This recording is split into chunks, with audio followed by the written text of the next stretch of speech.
오늘 히브리서 2장 1절부터 4절 내용 좀 보도록 하겠습니다. 먼저 히브리서 1장 같이 읽고 2장 1절 같이 읽고 시작하도록 하겠습니다. 같이 읽겠습니다. 시작.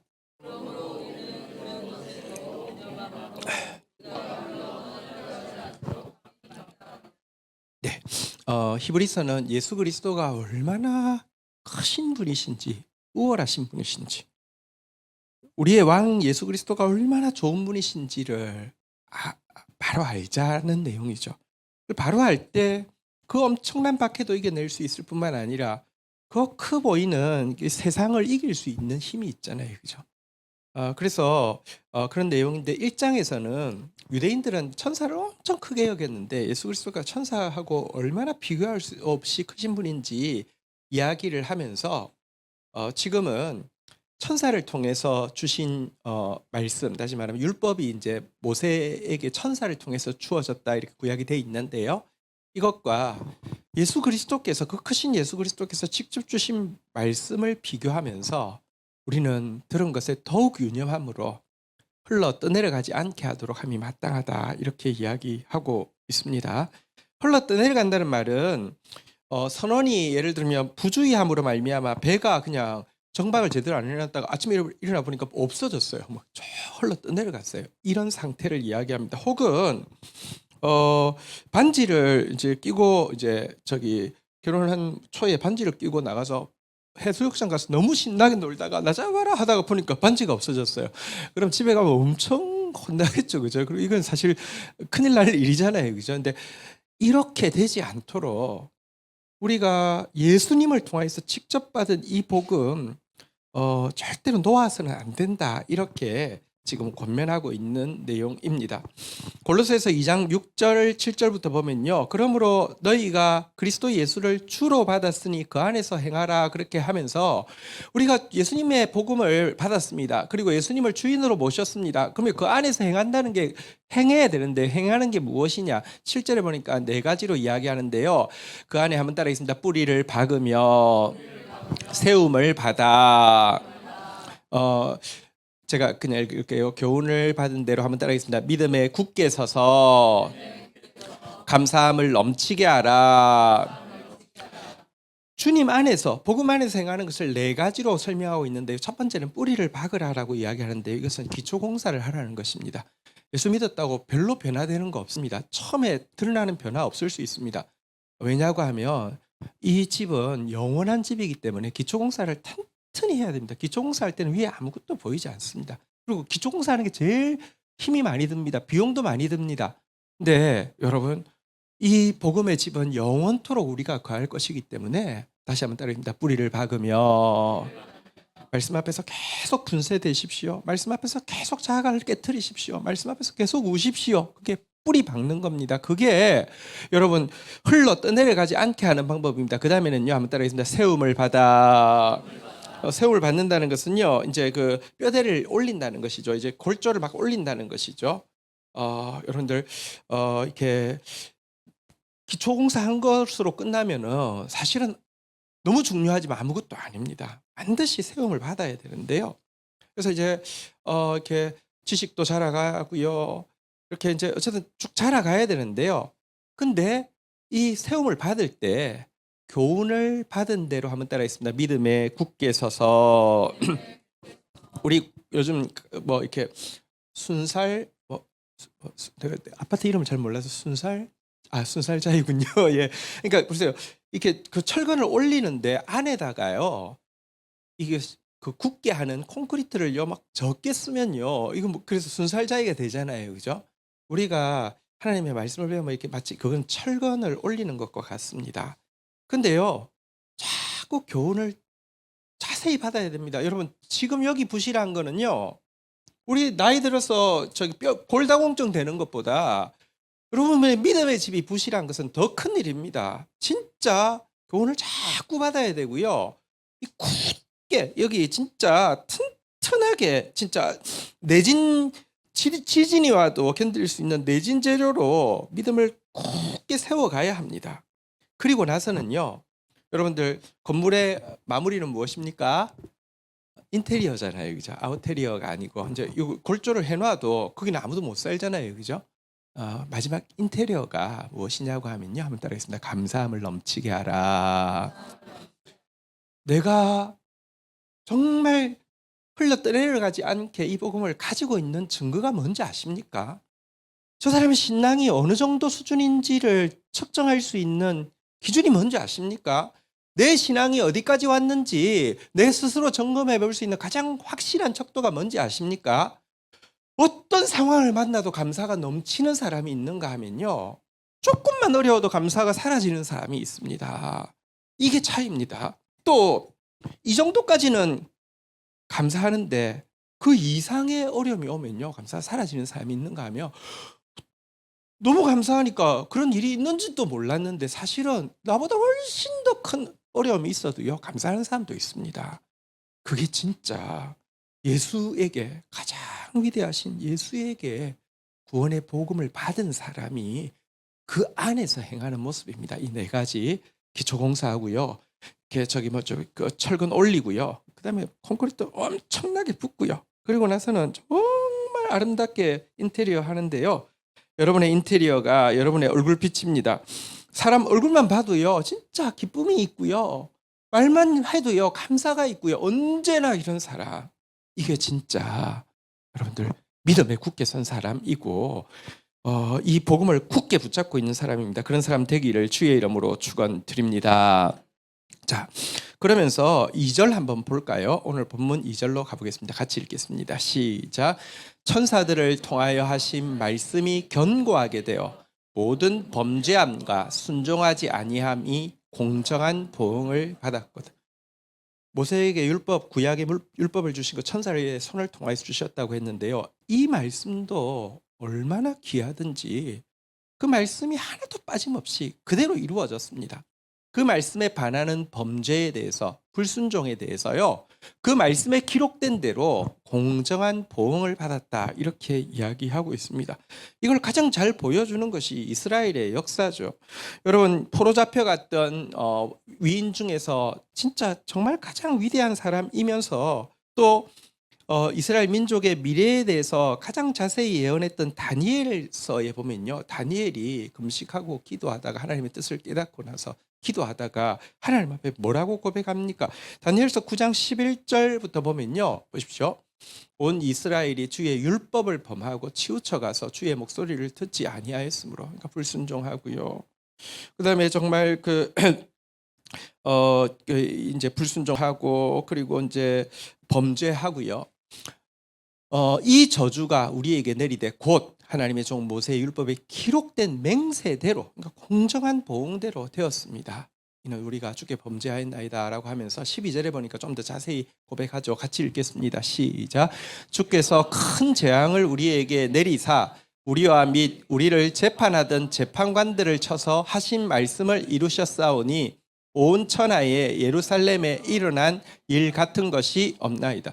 근데 그 심판이 얼마나 두렵던지 우리한테 큰 재앙이 임했습니다. 예루살렘에게 일어난 일 같은 일이 없습니다 라고 할 정도로 진짜 쓸어버리셨어요.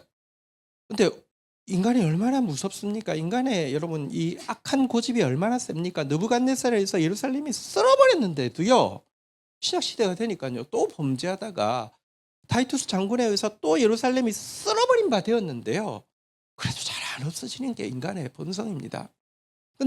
근데 어쨌든 다니엘은 고백합니다. 주님, 정말 말씀대로 주님께서 이와 같이 크게 심판하셨습니다라고 하면서 여기 한 구절 우리 좀 유념해 보셔야 될 게 있는데요, 한번 따라하겠습니다. 우리와 우리를 재판하던 재판관들을 쳐서 하신 말씀을 이루셨사오니, 하나님 당신의 율법대로 우리를, 그러니까 이스라엘 백성들을 심판하셨습니다. 그리고 하나님 당신의 말씀대로 우리의 재판관들을 심판하셨습니다. 이렇게 이야기하고 있습니다. 기독교인들이요, 자꾸 너무 죄를 개인적인 문제에만 결부시켜서 생각합니다. 나 저기 게을렀어. 나 음란했어. 예를 들면 나 거짓말했어. 이런 것만 자꾸 죄라고 생각하는데요, 맞죠. 그거 개인 뭐 소도둑이 바늘 도둑이 소도둑 되니까 개인의 죄를 돌아보는 거 중요합니다. 근데요. 개인의 죄만 돌아보고 사회의 더 큰 죄를 못 돌아보는 거는 되게 기독교인들이 어리석은 것입니다. 성경은 보면요. 하나님이 온 세계의 주인이시기 때문에 세상 나라에 굉장히 관심이 많은데 우리는요. 나 하나밖에 안 보는 그런 경향이 있습니다. 그래서 기독교인들이 죄를 바라볼 때에 여러분 자신도 돌아봐야 되지만 이 세상이 하나님의 나라와 얼마나 가깝느냐 그렇지 않느냐를 민감하게 볼 수 있어야 된다는 거예요. 그리고 계속 이야기하고 있지만 하나님 나라의 기준이요. 한번 따라하겠습니다. 공의, 그다음에 인자, 공의의 이제 실천이 정의니까 한 묶음이고요. 인자의 실천이 또 성실이니까 한 묶음이라고 치면요. 공의와 사랑이라는 이 기준이 그러니까 이 사회는 얼마나 공의로운가 그리고 이 사회는 얼마나 사랑이 있는가 이 기준으로 사회를 볼 수 있고 특별히 이 공의와 사랑이 제대로 실천되어지고 있는지에 대한 가장 정확한 시검석 하나님이 무엇부터 보면서 저 사회 아직 살아있네 혹은 저 사회는 심판해야 되겠네 기준이 뭔지 아십니까? 바른 재판이 이루어지느냐 마느냐의 문제라는 것입니다.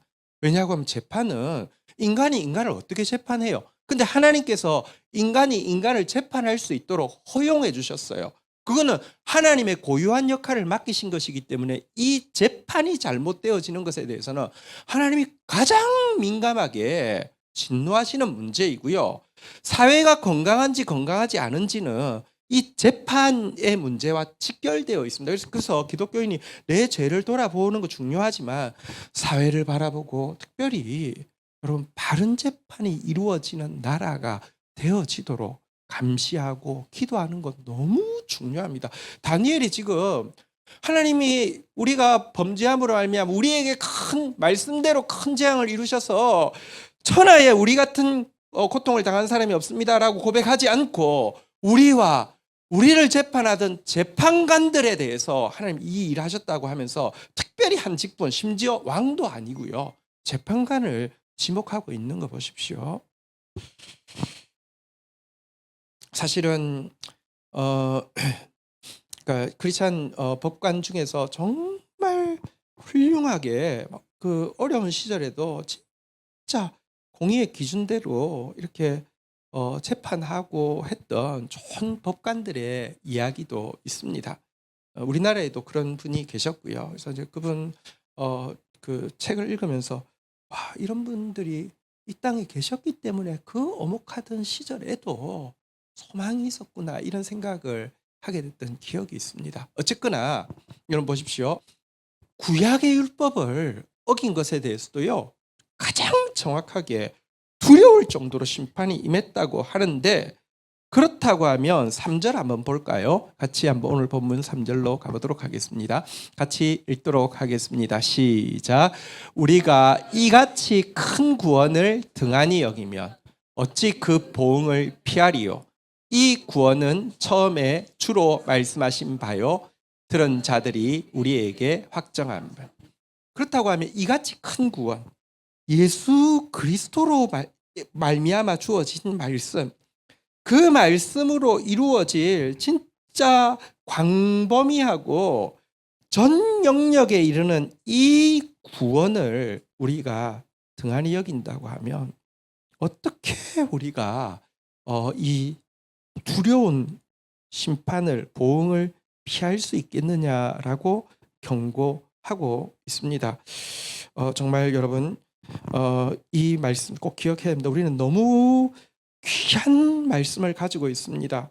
우리는 너무 큰 구원을 약속받은 사람입니다. 그렇기 때문에 유대인들이 표상이 된 것처럼 불순종과 범죄함에 대한 보응의 표상이 된 것처럼 기독교인들은 더더욱 불순종과 범죄함에 대한 보응의 공정한 보응의 표상이 될 것입니다. 두렵고 떨림으로 말씀 붙잡아야 합니다. 오늘날 많은 기독교인들이요. 예수님께 받은 이 복음에 처음에는 감격했지만 어느 순간부터 기독교는 하나의 종교로 전락시켰고요.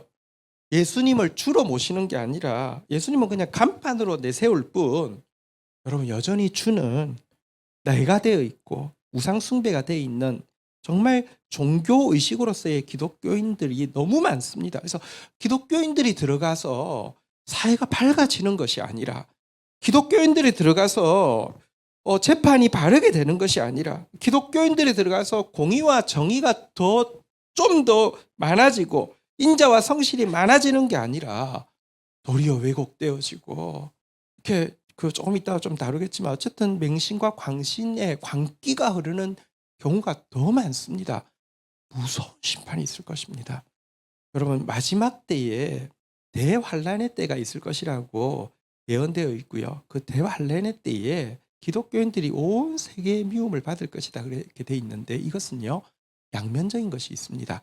구원이 가깝기 때문에 그럼 어둠이 승하기 때문에 참빛을 가진 기독교인에 대한 박해를 이야기하는 면도 있지만, 세상이요 기독교인들을 공격할 충분한 이유가 쌓였기 때문에 너무 비율배반적이고 가장 이기적이면서도 가장 교만한 모습에 대해서 온 세계가 똘똘 뭉쳐서 기독교인들을 박해하게 될 것이다, 이런 예언이 있습니다. 두렵고 떨림으로 우리가 돌아보아야 합니다. 자, 그러면서 이제는 예수 그리스도를 통하여서 주신 이 구원의 복음에 대해서 세 가지로 이것이 진실하다는 것을 이야기하고 있는데요. 처음에는요, 첫 번째는요, 한번 따라하겠습니다. 이 구원은 처음에 주로 말씀하신 바요, 예수님께서 말씀하신 것이 이 구원이다, 이렇게 이야기하고 있습니다. 여러분, 우리가 이제 신약 성경을 볼 때 이것이 예수님의 말씀이 아니고 이게 그냥 사람의 말이다, 그러니까 사복음서에 이게 예수님 말이 아니고 사람의 말이다라고 하면 믿지 마십시오. 혹은 그 사복음서 이후에 사도들이 하는 이야기가 예수님의 말씀과 위배된 말이라고 하면 믿지 마십시오. 우리가 이것을 믿는 것은 이것이 예수님의 말씀이기 때문에, 예수님이 친히, 하나님이신 예수님이 친히 하신 말씀임을 부인할 수 없기 때문에 우리가 이것을 믿는 것입니다. 이게 첫 번째이고요. 두 번째는요, 한번 따라하겠습니다. 들은 자들이 우리에게 확정한 바니. 두 번째는 이 예수님의 말씀을 들은 자들, 증인들이, 다시 말하면 예수님의 제자들이, 사도들이 우리한테 그건 정말입니다, 진실합니다라고 확정적으로 이야기한 것이기 때문에 우리가 믿는다는 것입니다. 진실한 증인의 진실한 증언은 여러분들 그것의 진실성을 이렇게 알게 되는데 굉장히 중요한 기초가 되죠. 여러분, 사실 예수 그리스도의 제자들이 이 예수님의 그 복음을 전하는 게 위증일 수 있을까요? 여러분, 위증, 사람들이 하는 증언 중에서 위증이 엄청 많습니다. 지금도 막 TV에 막 정문에 나오는데 며칠 만에 탄로날 것도 거짓말하는 경우도 많잖아요, 그죠? 예수님의 제자들도 위증할 수 있지 않습니까? 불가능합니다. 왜냐고 하면요, 위증에는 이익이 있어야지 위증합니다. 근데 위증을 해서 이익이 없을 뿐 아니라 자기 목까지 내놓아야 하는데, 혹 가끔 정말 또라이여서 혼자는 그럴 수 있지만 모든 사람이 이익이 없고 목을 내어놓아야 하는데 위증할 수 있다, 이것은 불가능한 일입니다. 사실 지금 이제 뭐 탄핵 사건 앞에서 이제 우리가 탄핵하면 이제 제일 먼저 떠오르는 사건은 닉슨의 워터게이트 사건이잖아요, 그죠? 근데 사실 저는 워터게이트 사건을 생각할 때마다 그 당시 미국은 미국 살아있네, 이런 생각이 들었습니다.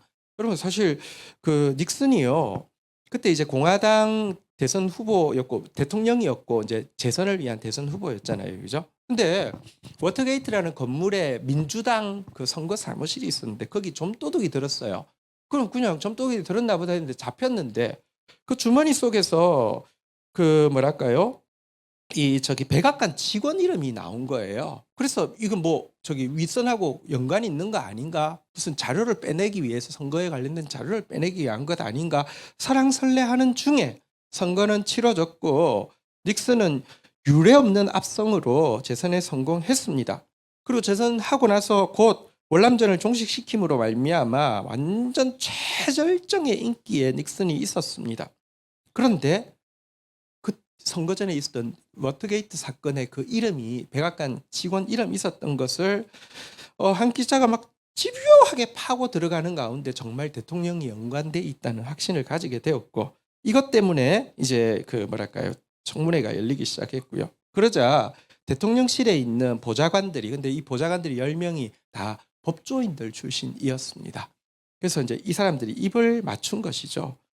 이 닉슨이 이 그 법조인들을 엄청 각별하게 힘을 실어줬다고 해요. 그러니까 자기 대통령실 직원인데 이 사람 전화 걸면 전용기가 바로 올 수 있도록 했고, 뭐 군대의 이동, 뭐 관리의 인선, 뭐 수조 원의 예산도 마음대로 주무를 수 있는 특권을 줬다고 해요. 그러니까 뭐 닉슨을 위해서는 목숨을 걸 사람들입니다. 똑똑하니까 10명이 모여서 확실하게 입을 맞추고 이렇게 이제 청문회에 나가게 되었는데요. 한 검사가 이 질문을 집요하게 파고 하다 보니까 여러분 거짓말로 맞춘 데는 틈이 있단 말이죠. 그 틈이 드러났어요. 그걸 또 파짓고 막 들어가니까 결국은요 18일 만에 거짓말을 짜맞추고 있었다는 것이 드러나게 되고, 그러니까 서로가 서로에게 책임 전가하고 그 결과 거짓말로 인해서 대통령이 탄핵을 받게 된 사건이죠. 사실 거짓말은 굉장히 큰 죄거든요. 야, 거짓말로 탄핵받을 수 있구나 라는 사실 생각하니까 그때 미국 대단하다 이런 생각이 들고요. 어쨌든 보십시오. 제가 지금 이야기하고자 하는 핵심은 무엇입니까? 이익이 있으면 위증할 수 있어요. 이익 없이 함께 목이 걸렸는데 위증한다, 불가능해요. 예수님의 제자들은요 전부 순교했어요. 그러면서 우리에게 전한 복음이 가짜라고요? 무슨 종교를 만들기 위해서 뭐 만든 교리라고요? 그럴 수 없습니다. 마지막으로 세 번째 4절에 한번 보면요, 우리가 이 진짜 흘려 떠나려 가지 않게 해야 될 이 복음이 무엇입니까? 4절 같이 마지막으로 읽겠습니다. 시작. 하나님도 표적들과 기사들과 여러 가지 능력과 및 자기 뜻을 따라 성령이 나누어 주신 것으로서 그들과 함께 증언하느니라. 뿐만 아니라 우리가 예수님이 주신 이 말씀, 제자들이 증언하는 이 말씀을 내가 믿고 내가 행하게 되면요, 하나님이 이 말씀이 진짜 큰 구원이라는 것을 보여주시는데요. 한번 따라하겠습니다. 표적들과 기사들과 여러 가지 능력과 우리에게 기적 같은 기도 응답이 일어나기도 하고요. 우리에게 놀라운 하늘의 능력이 임하기도 하고요.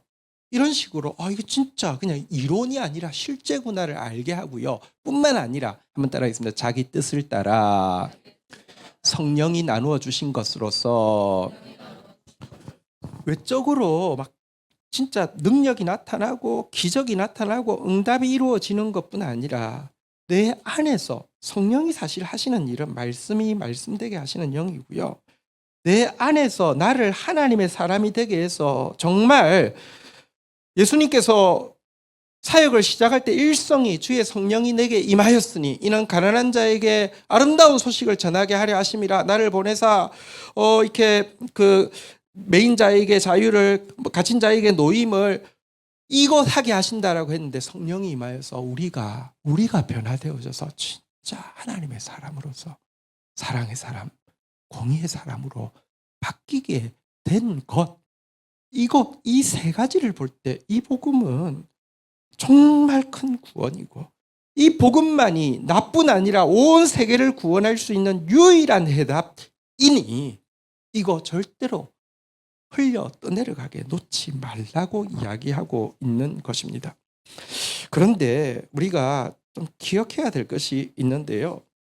여러분, 사실 우리가 주님께서 주신 복음은 한번 따라하겠습니다. 맹신의 대상이 아니라 확신의 대상이 되어야 합니다.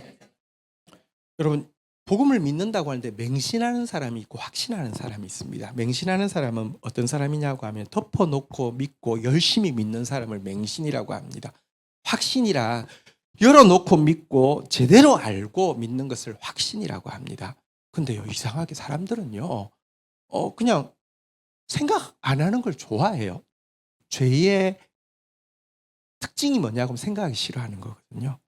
그리고 생각 없이 열심히 또 하는 거 좋아해요. 사람들 열심히 좋아해요. 열심히 좋아해요. 근데 주님은요, 열심히 없는 지식이 망하게 한다면서 제발 덮어놓고 믿지 말고 열어놓고 믿으라. 진짜 그러한지 좀 살펴보고 믿으라. 시험해보고 믿으라. 자꾸 이야기합니다. 그냥 열심히 믿지 마십시오. 시험해 보십시오. 믿기 싫어서 시험하는 것을 하나님 싫어하시지만 믿고 싶어서 시험하는 거 하나님 좋아하십니다. 열어놓고 믿고 제대로 알고 믿어야 되는데요. 이러면 확신에 이르지만 아니면 맹신에 이릅니다. 또 여러분, 기독교인이 믿는데요. 한번 따라하겠습니다. 복음은 광신의 도구가 아니라 헌신의 도구입니다. 내가 믿는 바를요, 남한테 적용시켜서 너 왜 안 그래? 그러고 넌 그러니까 저주받아야 돼 하면서 남에게 피해를 끼치는 걸 광신이라고 하고요. 내가 믿는 바를 자기에게 적용시켜서 내가 이 복음대로 어떻게 살 것인가 고민하고 자기를 드리는 것을 헌신이라고 하는데요. 여러분, 사실 이 우리가 삼중으로 이 복음이 진실입니다라고 이야기했습니다. 절대로 떠나버려서는 안 됩니다라고 이야기했습니다. 그러면 근데 이 복음이 진실인데, 기독교가 정말 진실입니다. 그런데 이거요, 덮어놓고 열심히 믿으면, 그래서 남들에게 적용시키면 맹신이 되고 광신이 되고요.